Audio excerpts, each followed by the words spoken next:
টান পড়ছে গাইস, তাই আমরা তোমাদেরই তো টাকার টান পড়বে, আবার কার পড়বে বলো? তোমাদেরই টাকার টান পড়বে কেন? এই যে পঙ্খিরাজ গাড়ির মতো উড়ে বেড়াচ্ছ, তোমাদের টাকা কম পড়েনি, ওই জন্য তো ব্লগ ভিডিও বানাচ্ছ। ঠিক বলেছি তো? সব অডিয়েন্সকে আমার দিকে ম্যানিপুলেট করে নিয়ে আসবো, আর তখন দেখবো তুমি কি আঙুল চষছো না কলা চষছো না ললিপপ। ওনার নাম হচ্ছে সিনেবাব, ঠিক আছে? কারো কিছু চুষবে না, তোমাকে আরো চষাবে, মানে আঙ্গুল। समझ रहे हो? কেমন লাগতেছে? আমাকে খুবই সুন্দর লাগতেছে। হ্যাঁ, তুমি যে সিনেবাবের যে স্ত্রী, মানে সবার দিদি, তোমাকে তো সুন্দর লাগবে, গাধার বিচির মতো। আরে ভাই, কি সব দিনকাল চলে আসলো, নিজেই নিজেকে বলে যে আমাকে এত সুন্দর, আমাকে খুব সুন্দর লাগছে।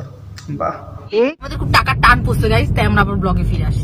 যখনই দেখবো আমরা ব্লগ করতেছি, ভাববা যে আমাদের সংসার খরচ চালানোর মতো টাকা ঠিক টান পড়ছে, নাইলে আমাদের অত ইন্টারেস্ট নাই যে আমরা। আরে ভাই, আমি এতক্ষণ ধরে ভাবছি যে চলো সিনেবাবের ওয়াইফের মাথাটা একদম গাধার বিচির মতো হয়ে গেছে, পাগল হয়ে গেছে, ওই জন্য মনে হয় বলছে যে টাকা শর্ট পড়েছে, টাকার টান পড়েছে, টাকারই পড়েছে, পোদের যাই হোক এটা পড়েছে। এখন তো সিনেবাব নিজে মুখে বলছে যে আমার টাকার টান পড়েছে। কেন তোমার টাকার কেন টান পড়বে? গাড়ির চড়ে গাড়ি ড্রাইভিং করছো, তোমার আবার টাকার টান পড়ে নাকি? ভাই কি দিনকাল চলে আসলো, ইউটিউবাররা তো তারা তো না খেতে পেয়ে মরে যাবে।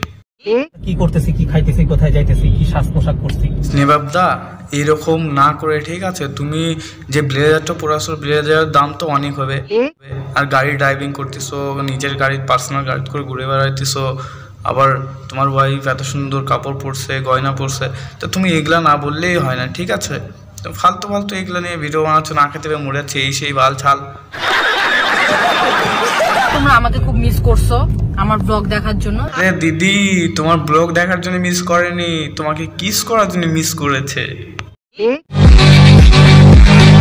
ইয়া করছি চতুর্দিক থেকে ইনকাম করার জন্য, ভিডিও বানাবে, রিল করবে, শর্ট করবে, YouTuber obviously, but I am এগুলা কাইটু দিও, অত ভালো না। চিংড়ি চুপ কর, আগে বল। দিদি আস্তে কথা বলো, স্নেহাব দাকে কিন্তু তুমি চেনো না, এখন তোমাকেও রোস্ট করে দেবে, পাস 7টা ভাঙা, তুমিও তখন 7টা নিয়ে ঘুরে বেড়াবে, ঠিক আছে? चले एक काम कर, 200 रुपए दे और 50 रुपए काट ओवर एक्टिंग के वजह। কথাটা মনে রেখো।